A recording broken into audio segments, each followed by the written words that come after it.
When Splatoon 2 was released last year, I didn't really jump too far into the single-player story mode. Online multiplayer was the main attraction, and the single-player mode, while improved over the original game, was often glanced over. Most believed that the story mode was just a way to improve your skills for the multiplayer matches and not much else. Although the core gameplay was just as tight as any other mode, and the story segments were charming, it wasn't substantial enough to convince people to not just head right into the online lobbies. This all changes with the Splatoon 2 Octo expansion, an entirely new downloadable story mode. For those who didn't believe the original single-player mode had enough substance in terms of both story and gameplay, this is an essential add-on to the Splatoon 2 experience. To begin the new expansion, you enter a staircase into the ground in a previously unoccupied part of Angopolis Square. It's to the right of the multiplayer lobby. Regardless of whether you've completed the included single-player mode, you can jump right into the DLC. The story begins as your eyes open to Captain Cuttlefish, the narrator from the original Splatoon single-player. He leads you to a subway system headed for the Promised Land, but for these creatures of the deep to make it, they have to complete a series of tests and collect 4 thangs to make it out of the subway. Along the way, you remotely encounter Pearl and Marina, the hosts from the main game, who guide you along your journey. Plenty of entertaining commentary accompanies your gameplay, and it strikes the perfect balance between not being intrusive and giving the fans all the lore and character development they desire.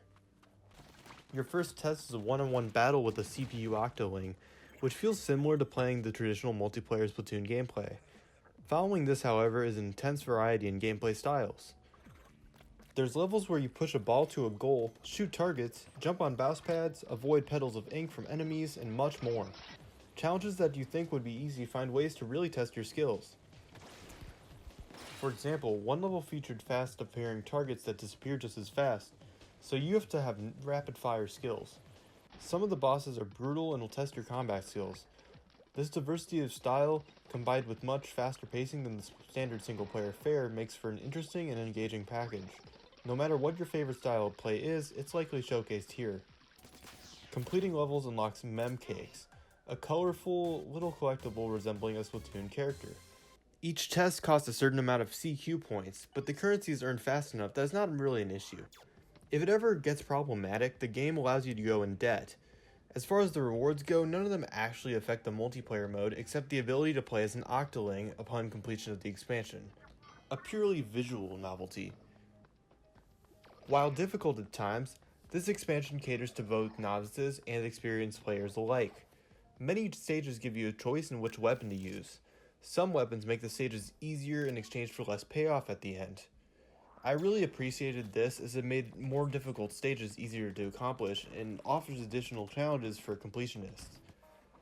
Another welcome feature for less savvy players like myself at times is the ability to skip a level after 2 failed attempts. This is reminiscent of similar accessibility features in other Nintendo games such as Donkey Kong Country Tropical Freeze and the new Super Mario Bros. Titles. I'm glad to see it here, and it's a relief from some of the more taxing levels. Instead of being stuck on a level you don't like for a long period of time, or you just don't like the level, you can just skip it. The only downside to skipping is getting a gray colored mem cake instead of a colored one, and losing a few CQ points. If this feature wasn't in this expansion, I would argue that it would be too difficult for a lot of players to get through it. This allows anyone to make their way through these levels without completely breaking the experience for those who don't really need the extra boost. A few of the stages are based on the multiplayer modes such as Rainmaker and Tower Control, just this time you're facing off against CPU enemies. While initially it was nice to see the modes I was already kind of comfortable with, they really aren't geared for a single player experience. Going into these styles of play alone are kind of difficult because they're designed for you and a team. While many of the challenges in the Octo expansion are difficult, they also feel rewarding. These challenges don't, because they just feel unnatural. I come to the single player areas of the game for new types of gameplay, and not the same modes I've played in multiplayer countless times, just made less fun. Like the rest of Splatoon 2, this expansion is visually stunning. Contrasting to the bright and poppy style of the Inklings above ground, the world of the Octolings is just as dark and gritty as you'd expect, while retaining the freshness of the Splatoon style. I was really impressed by the CQ80, a holographic device. It serves as the menu screen and the world map for the expansion. It's also where you can view any mem cakes you earned, chat logs for any story tidbits, and change your Octoling's appearance. Not only is it a very intuitive world map, but it fits the futuristic style of Splatoon perfectly. The Octolings have a unique design that also contrasts well with the Inklings. The Octo expansion packs in enough content to feel like an entirely new game on its own. The split characters and story elements complement the gameplay and don't drag any of it down. With almost 3 times the amount of levels as the original story and heightened difficulty, this expansion will keep you occupied for quite a while. If you're craving more Splatoon, this will suffice.